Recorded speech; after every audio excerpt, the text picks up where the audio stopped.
Eto, dumako tayo. Mismo, rektahan dito kay dating Pangulong Duterte, mga kababayan.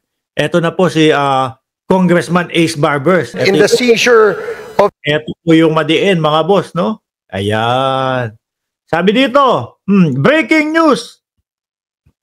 Quadcom recommends filing of violation of PH Act on crimes against international humanitarian law, genocide, and other crimes against humanity, criminal charges against ex-President Duterte, Senator Go, Senator De La Rosa, among other over drug war death. Sabi nga ni Maharlika, ipinost ni si Mocha Uson, no, pinost. Natatawa na lang daw ho sila dahil ho dito. Nabasa ko, mga kababayan, parang may nakalagay,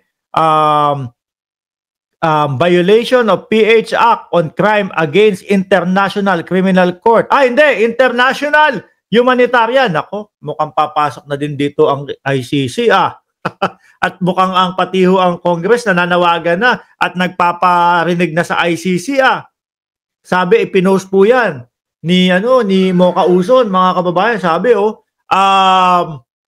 nakakatawa na lang sila. Sabi ko naman, nirepost ko.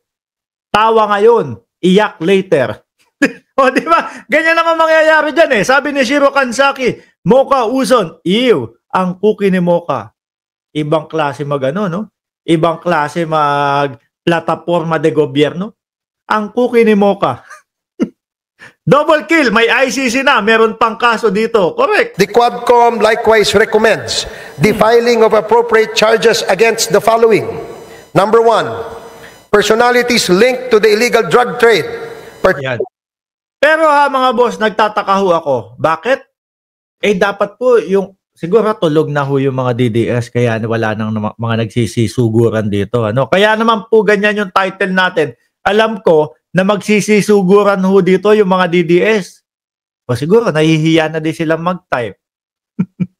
Siguro nahihiya na din po silang magsabi na, o magtanggol sa dating Pangulong Duterte at dito po kila Bongo. Particularly those implicated in the seizure of 360 kilograms of shabu in Mexico, Pampanga.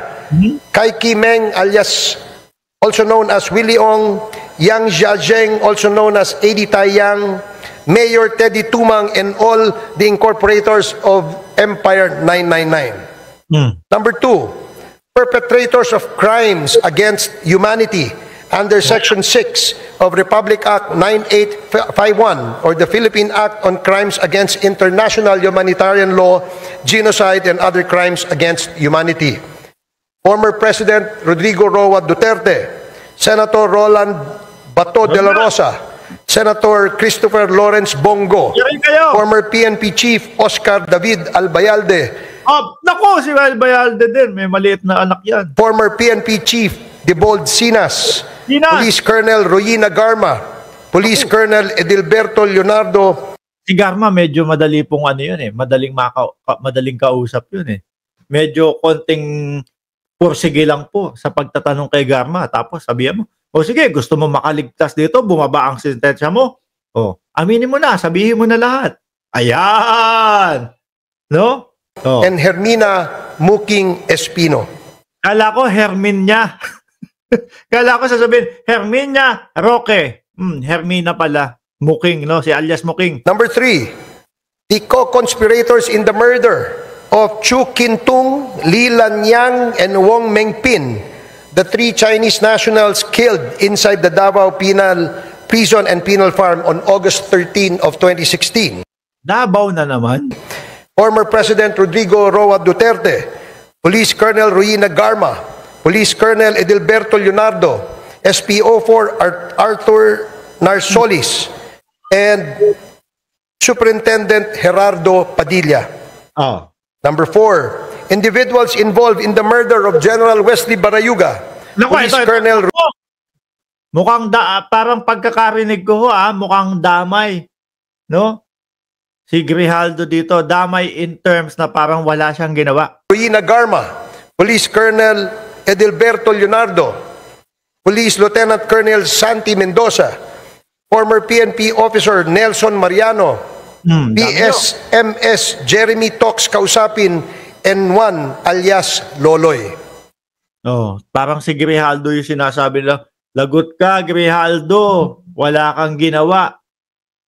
Nung nategi yung ano na yun, ano pangalan nun, nakalimutan ko. Nung nategi yun. Moreover, Mr. Speaker, further investigations should be conducted against but not limited to the following individuals.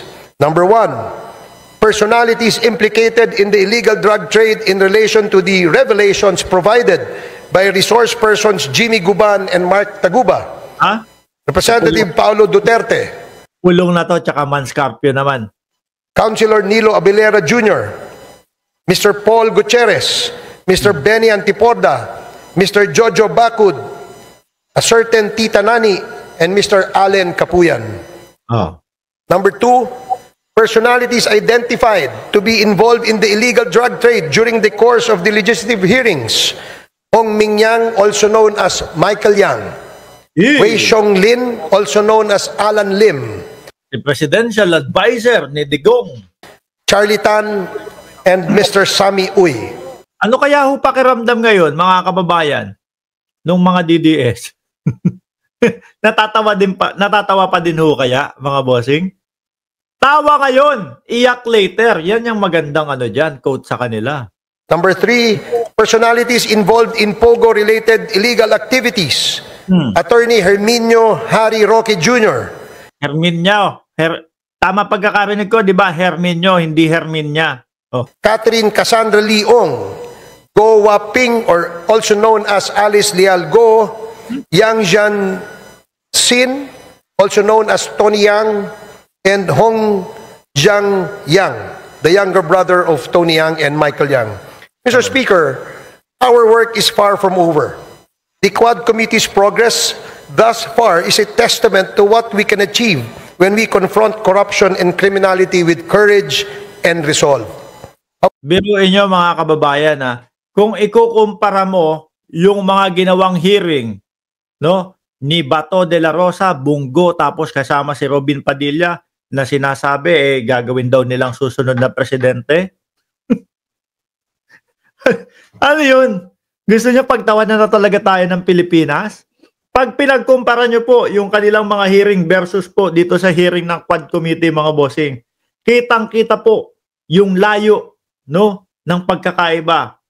Hindi, doon na lang po sa Senado, mga bossing, no? Yung ginawa pong hearing ni Senadora Risa Ontiveros, ikumpara mo po doon sa mga pahiring-hearing po ng mga DDS na mga senators. Ang layo po ng pagkakaiba, mga kababayan.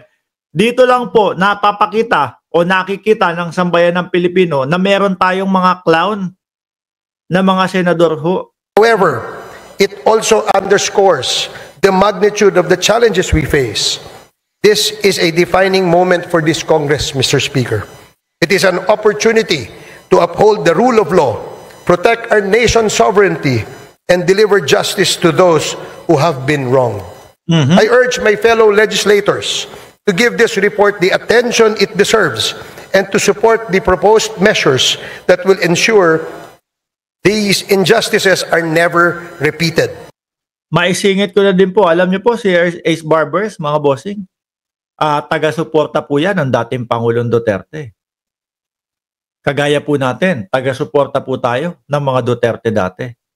Kaya lang ho, hindi tayo pwede magbulag-bulagan doon sa mga nakikita natin na mga katiwalian po. Ayaw naman po nating magpatuloy pa yung mga ganun, no? Ayaw po nating masira ang ating bayan dahil sa simpleng suporta po natin. O, tingnan mo, ano nangyari?